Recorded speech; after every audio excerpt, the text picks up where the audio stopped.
Good evening, Stevens Point. I'm Kermit the Frog. This week in SPTV News, the Wisconsin Supreme Court strikes down the mask mandate, a new statue of an iconic film character could come to point, and Pointer Sports updates. All this and more when we return.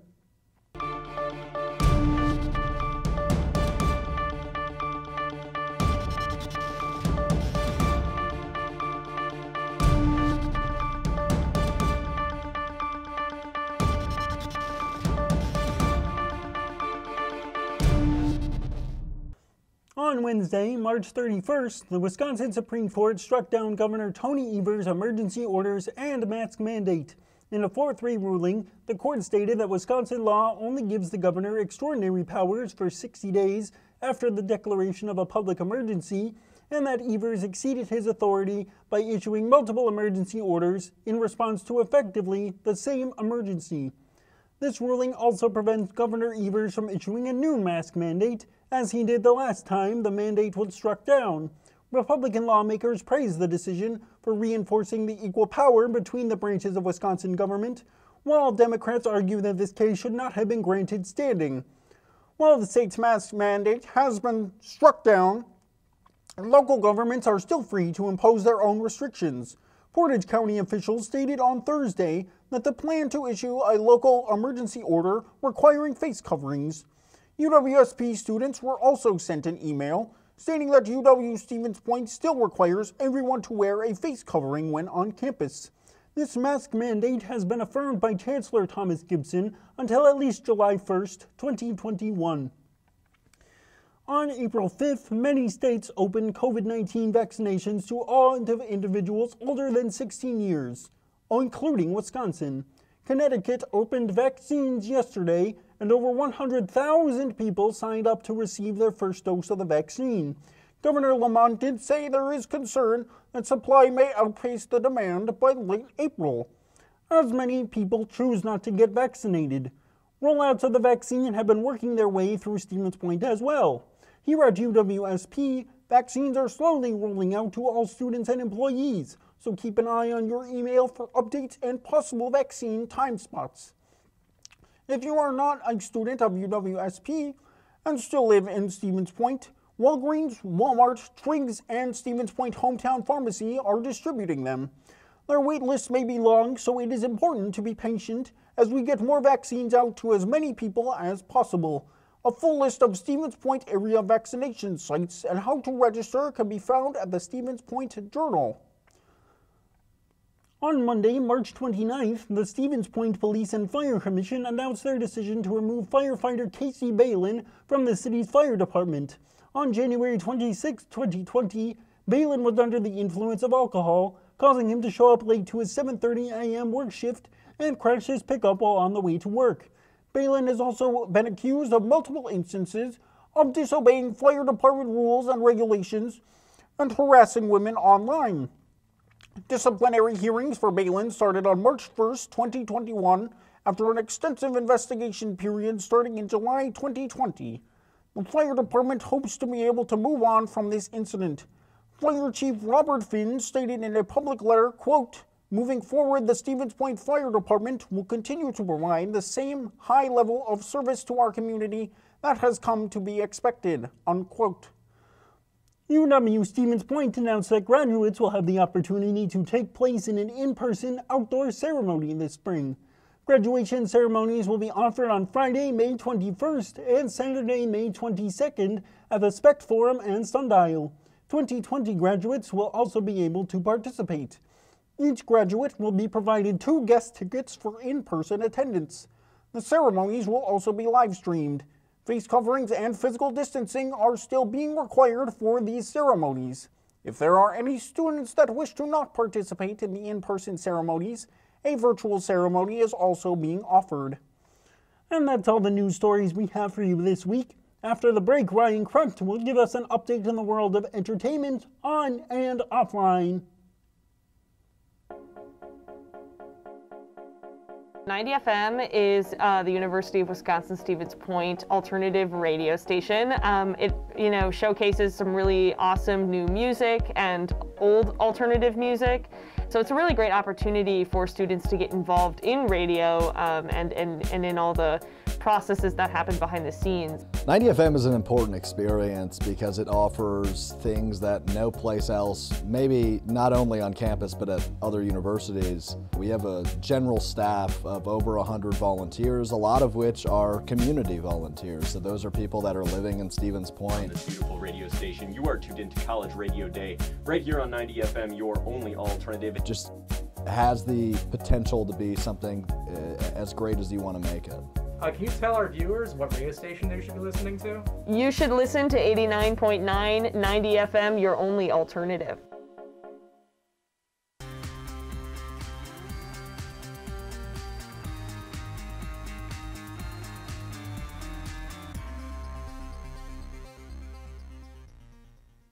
Hey Pointers, I'm Ryan Kreft, here to deliver this week's entertainment news in my fancy vest. First up, Mayor Mike Wiesa is looking to claim a statue of RoboCop for the city of Stevens Point. A crowd-funded RoboCop statue was originally created to be housed in the Michigan Science Center. However, the center announced it will no longer host the statue, leading to the artist currently seeking a new home. Mayor Wiesa felt Stevens Point would be a good fit for the statue, as the actor who played RoboCop in the 1987 film, Peter Weller, is a native of Stevens Point. While the artist wishes to keep the statue within Detroit, Mayor Wiesa is continuing to show interest until a deal has been fully completed. Now for some university news, the Department of Theater and Dance is going into this semester's musical production, The Melody Lingers On. Much like all other theater and dance shows this semester, The Melody Lingers On is an online exclusive. This performance centers around the musical stylings of American composer Irving Berlin. Virtual performances begin starting on Friday, April 2nd and run each night of the week until Friday, April 9th. Tickets are available for just $5 to UWSP students and can be purchased on the UWSP ticket website. For some in-person fun, Cage is showing another movie night next Wednesday. Disney's live-action Mulan will be playing in the DUC Theater at 7 p.m. and 9:30. The later show will include closed captions as well. If Wednesday doesn't work for you, it'll be showing at the same time on Friday, with the closed caption show being at 7. A student ID number will be taken at the door, so make sure you have your ID with you. Lastly, our good friends over at 90 FM are getting closer and closer to their annual trivia contest. Raid on Trivia 51 kicks off just 2 weeks from now on April 16th, but there is still time to gather a team to register.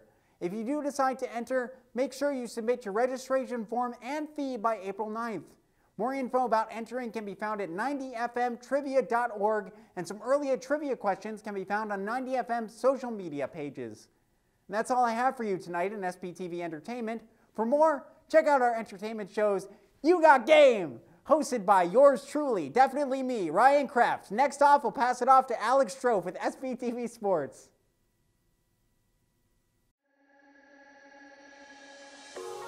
The Media Studies is a program for people who love to tell stories, whether that be in written form, visual, or audio. Media Studies is exciting because it's always fresh, it's always new. Media is at the center of everything we do. More and more people are asked to engage with media and use media. Our program really provides students with skills and techniques to be better prepared for that in the future. We offer courses in media production, both video and audio, nonfiction and fiction, music production, journalism, film studies. Media Studies is a great way to get hands-on experience in the field that you're looking to do. They teach you the basic concept behind everything, and then they tell you to go do it. We really pride ourselves on thinking of a wide set of opportunities that we can give our students. The student organizations are a great asset. We have SPTV, the student television organization, 90 FM, the radio, and The Pointer, our student-run newspaper. It's a great way for students to get involved, learn skills that they need for class, and meet new people. Some great facilities where our students can hone their skills. There's a giant studio in the center of the comm building. I've had quite a few classes in there. A lot of our classes are very hands-on, they're very interpersonal. You're getting the skills that will allow you to create your future, and I think that's what makes it a truly amazing experience for students. There's an incredible range of options for graduates. We've had students go out and become independent contractors, work for radio stations, newspapers, with TV stations. Everyone is different, and they have their own unique style. In all the classes and all the student organizations you get involved in, you have a lot of flexibility to really create your own work and do it in a way that means something to you. We're excited to see what students are making and what they want to make, and how we can help students get from where they are to where they want to be. I'm in a video production class that's teaching me how to film documentaries. I'm also in a screenwriting class, and I get to learn how to write movies. So I'm doing all these different cool things, and I love it every day.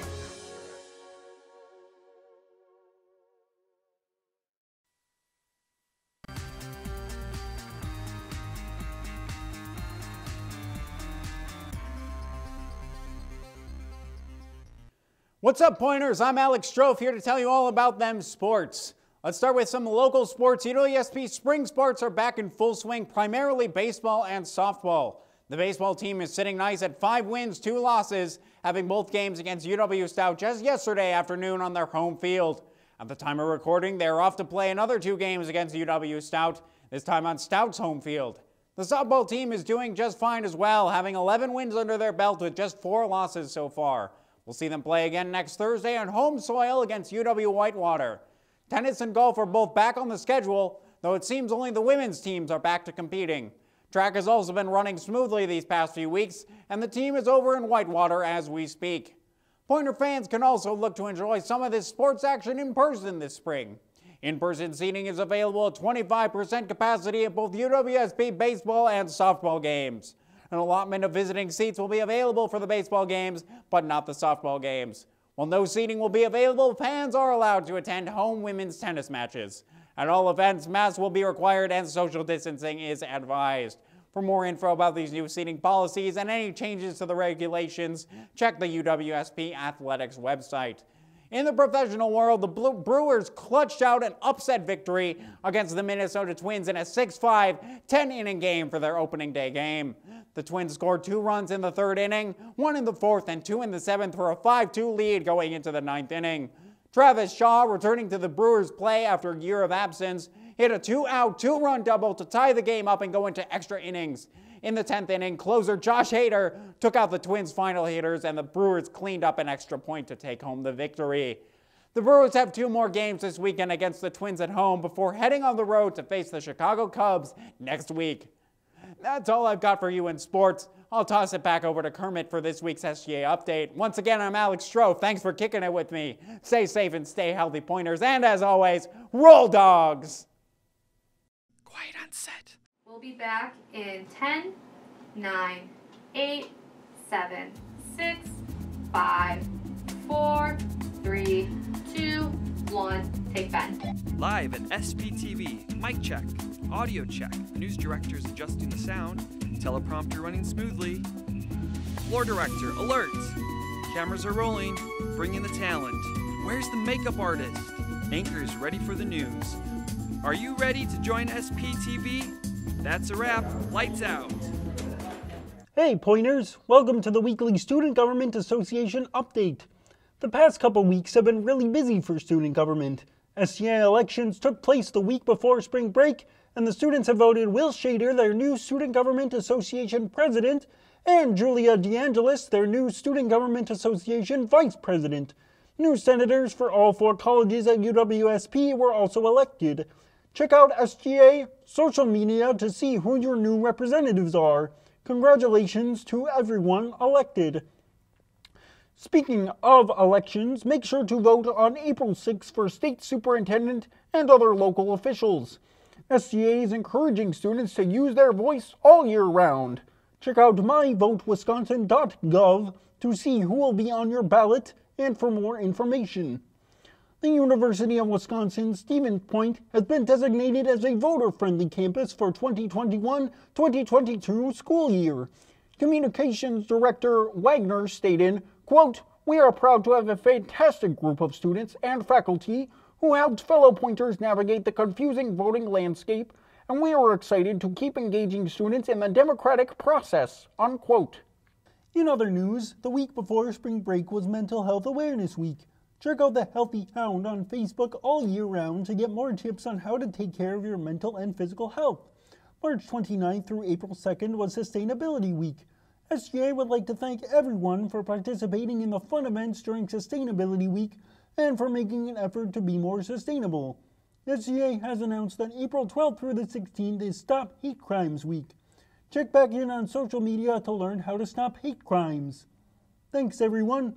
That's all we have for you this week in SPTV News. Until next time, Stevens Point, stay safe, have a great night, and happy April Fools.